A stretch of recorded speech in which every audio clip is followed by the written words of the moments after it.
Broadcasting from Salisbury University campus, this is WSDL Ocean City, NPR News Talk 90.7, putting Delmarva first. Stay tuned for Delmarva Today with your host, Don Rush.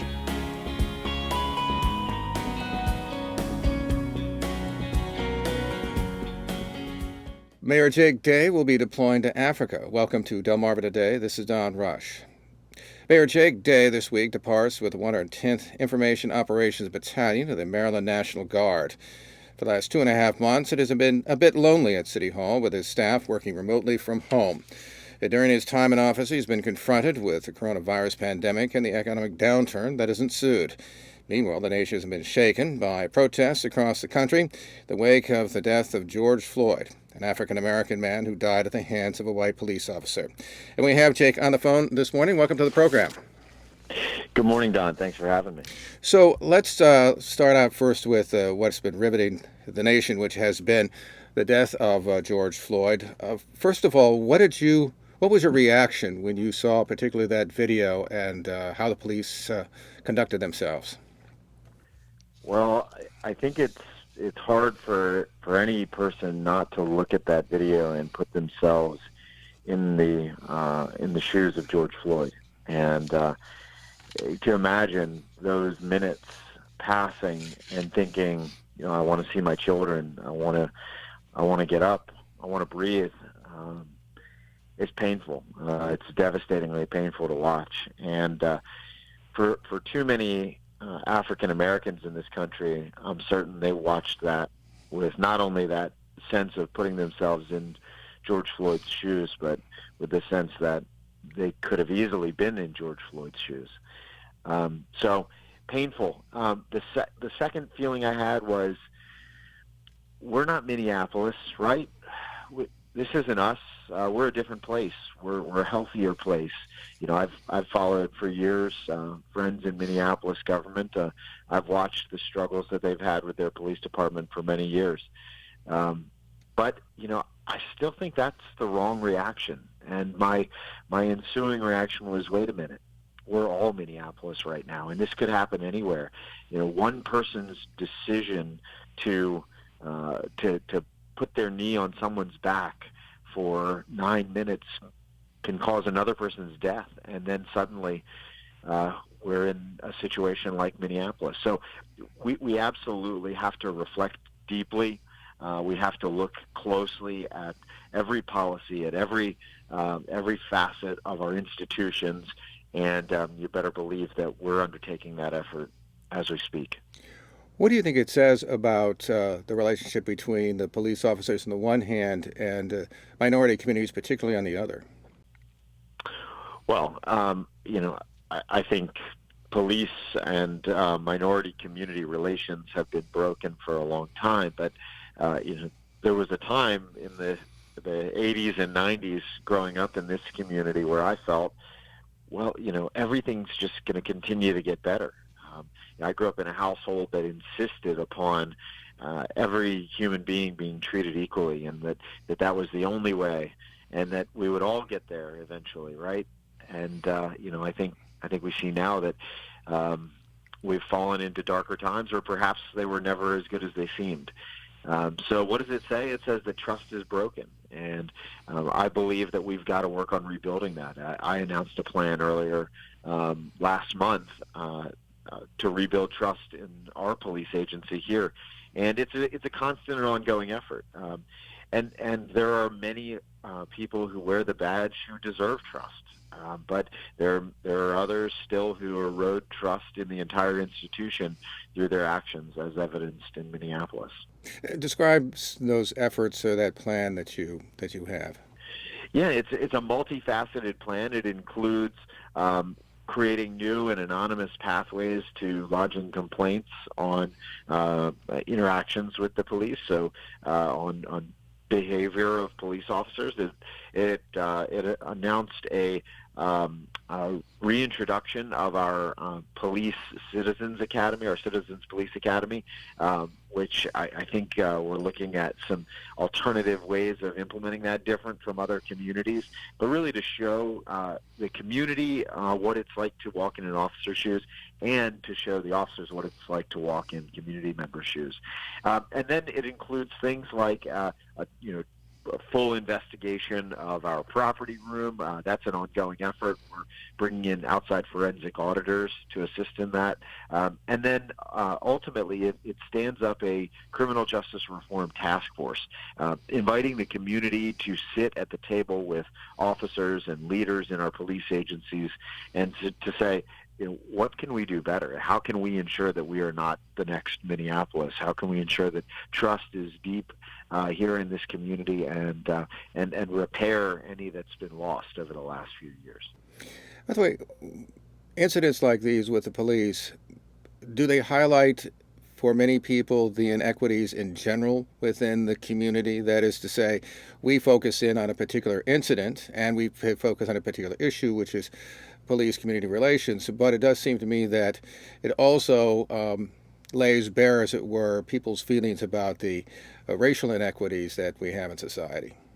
Oh, absolutely. I mean, look at, and this is the connection to the police. Look at what some people do when confronted with a person who looks different from them in a situation where they feel that that person shouldn't be there, or whether it's a park bench, whether it's a neighborhood, somebody delivering a refrigerator to a neighborhood. We've seen time and time again recordings of of people, white people, calling the police on black citizens because they think you shouldn't be here for one reason or another, and they think they are in a position to make that judgment. And it's not just a conversation; they bring law enforcement into it, which creates an additional layer of this mistrust dynamic, and that is not the fault of the officer in that situation. That's the fault of us as society, and particularly white America. We've got a responsibility to do better and to not use the police as our societal control force, but rather to recognize that all people deserve to be served equally by law enforcement. And I'm glad that, and I hope and I like to think that that doesn't happen frequently in our community, but I know this, it does, and it happens everywhere. And we've got to do better as a society, and particularly our white friends. So what was your reaction then to the protests that we've seen over the last week or so, both the good and the bad? That is that we've obviously seen lots of peaceful protesters, but we also, of course, saw some violence erupted as well. What do you make of that? Well, I think no matter the behavior, those who have taken to the streets to address their legitimate concerns are angry, and they have something to say, and they have a need to be heard and express their feelings and their fears and their pain.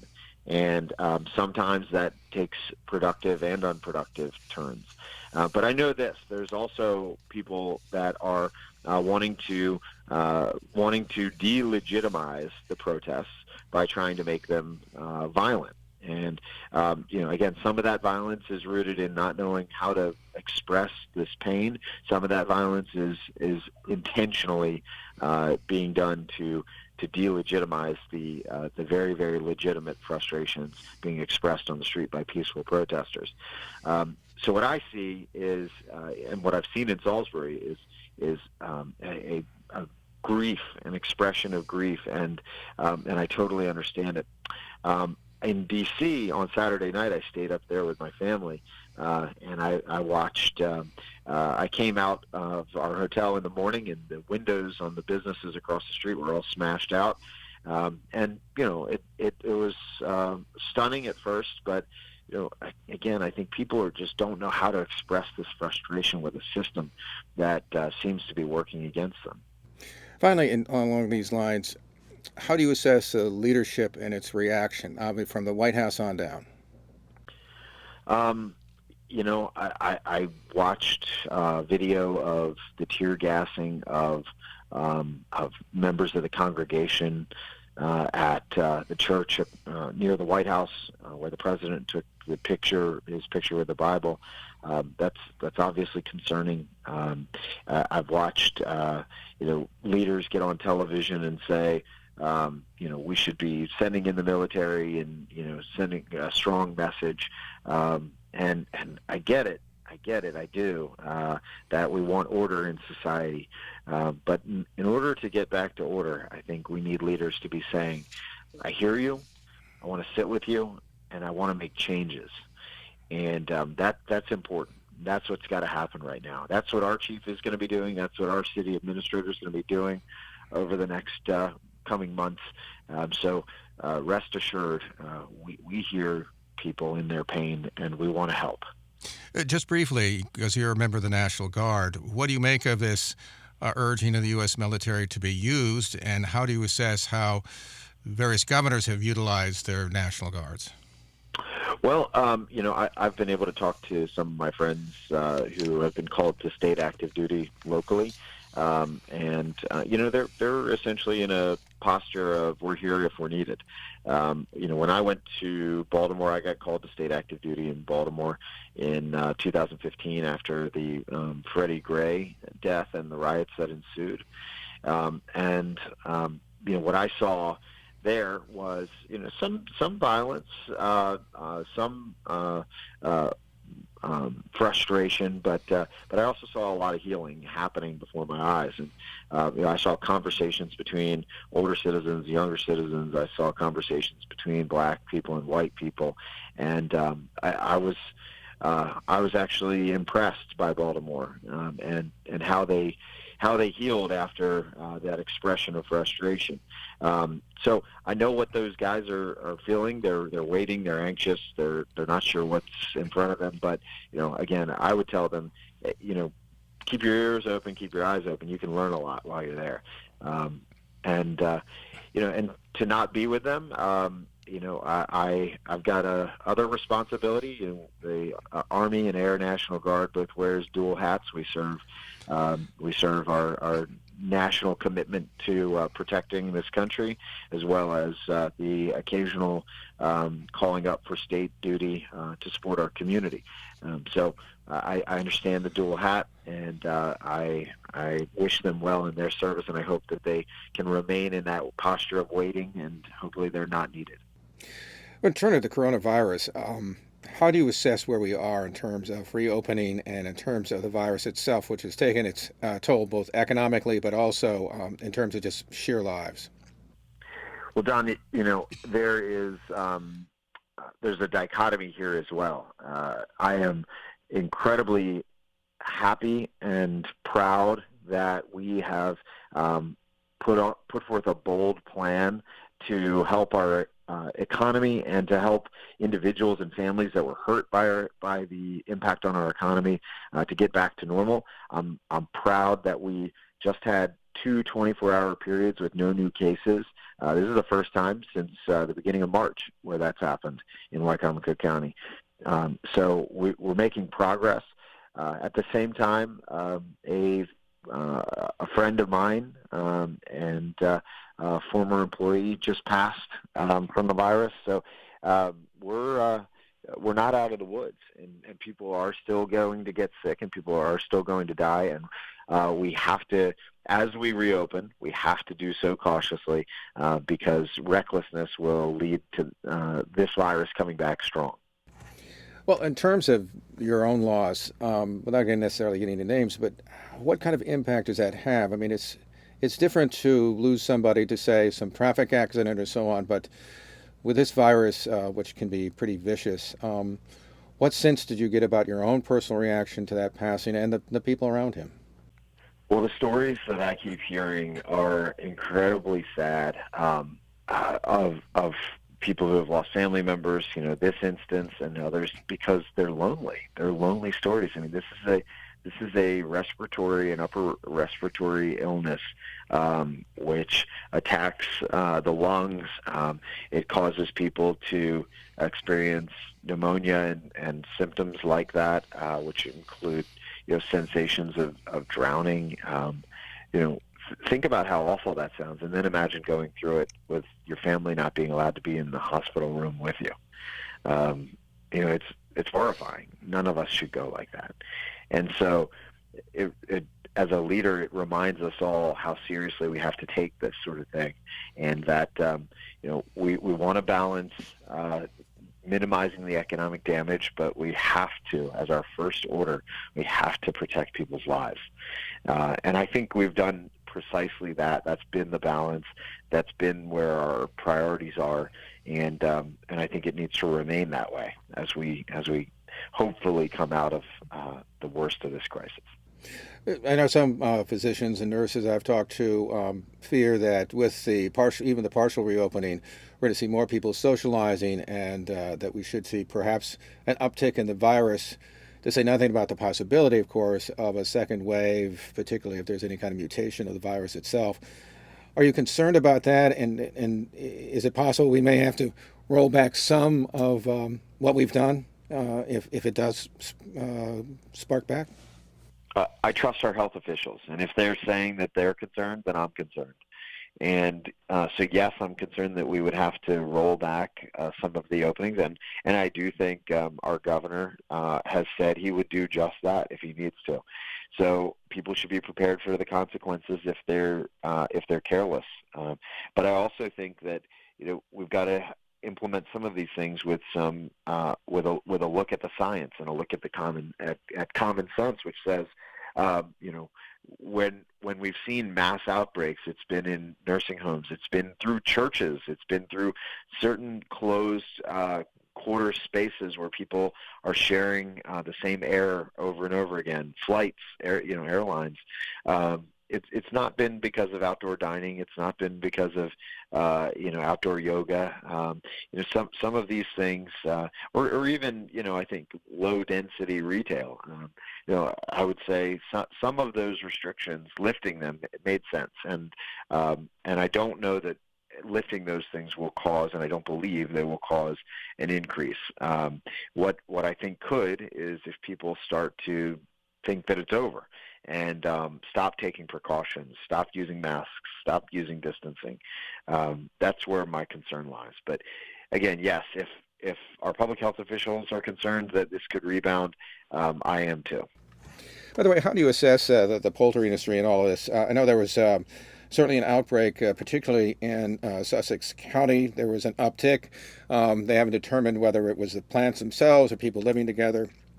But how do you assess how they've handled it? We should, of course, say that your father, Randy Day, is the Purdue chief executive. But what's your assessment of how they've dealt with this? Yeah, so I had the opportunity early on to talk to the plant manager for the one poultry plant in Salisbury and the one in Wycomico County.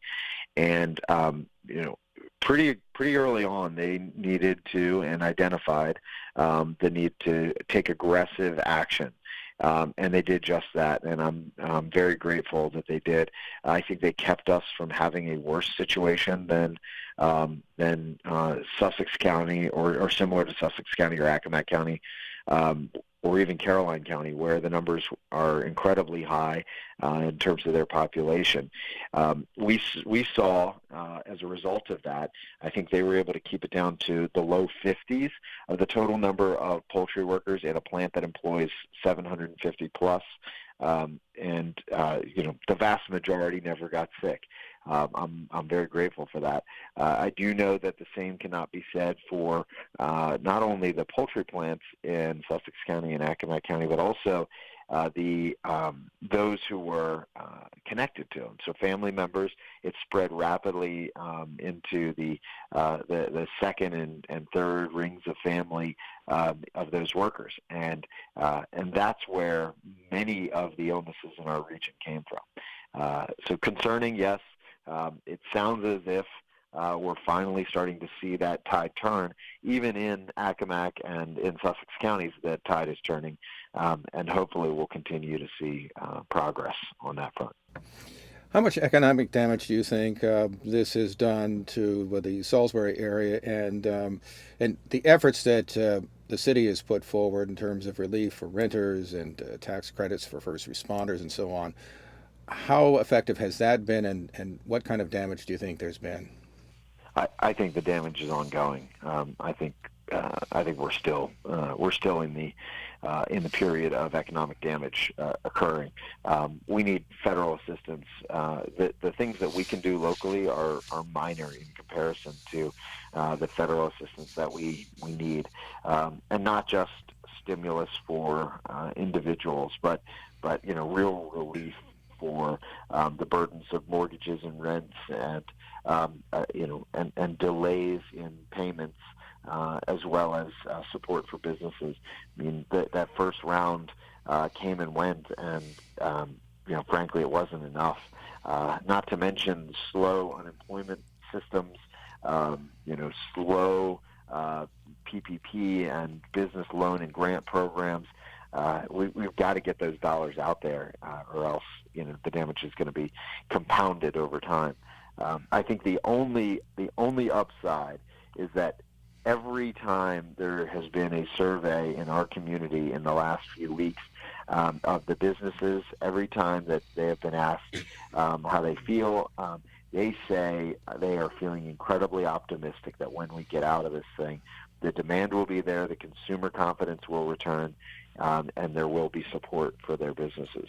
That is not the same as it was, 12 years ago.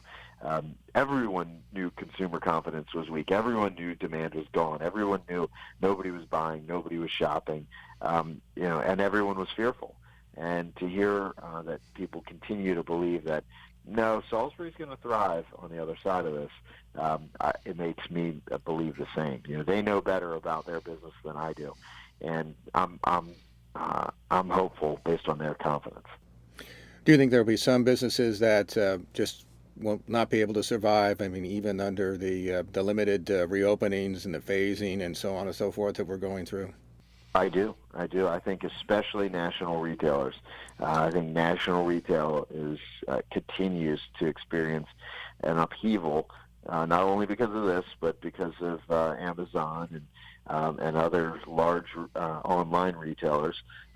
But yeah, I expect there will continue to be a reduction in some of those retailers in our communities. And Salisbury's not alone. Pier 1 is gone. Tuesday morning, I see, is closing their doors, filing for bankruptcy. Others are going to do it too. I think your best bet is to be a local business right now and to have deep roots in a community. And I think that actually benefits us in the long run. By the way, how do you assess how the state has done, and particularly, obviously, Governor Larry Hogan? You, as should be noted, have two opposite parties. He's a Republican, you're a Democrat. What's your assessment of how he's done, and in contrast to maybe some of the other governors? Well, I think he's been willing to make early decisions and take early action, and decision making is the ultimate role of leaders. It's not our job to be the subject matter expert. It's not our job to be the person who it knows all and is all things. But we've got to be the one who's ready to make the call. And I think he's made the call when he can and when he feels like he has to, and that's been faster than most other places.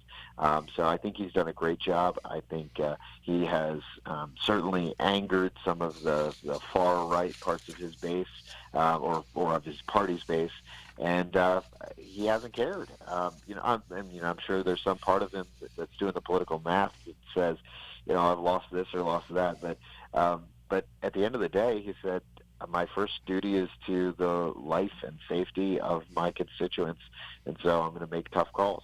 I think he's as eager as any of us is to see our economy recover, and so he wants things to reopen, is my guess, and he's working on that. But I think he's done a very good job.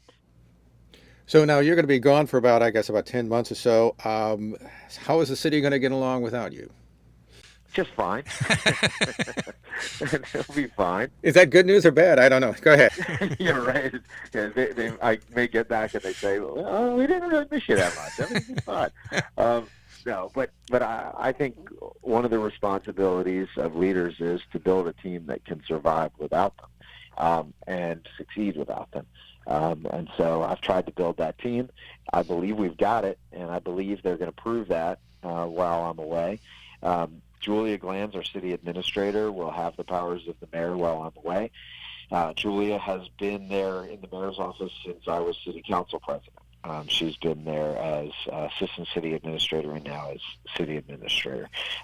In our form of government, the mayor is a full-time chief executive, is a strong mayor, meaning doesn't have a vote on the city council, is not part of the legislature, and is a separate branch of government.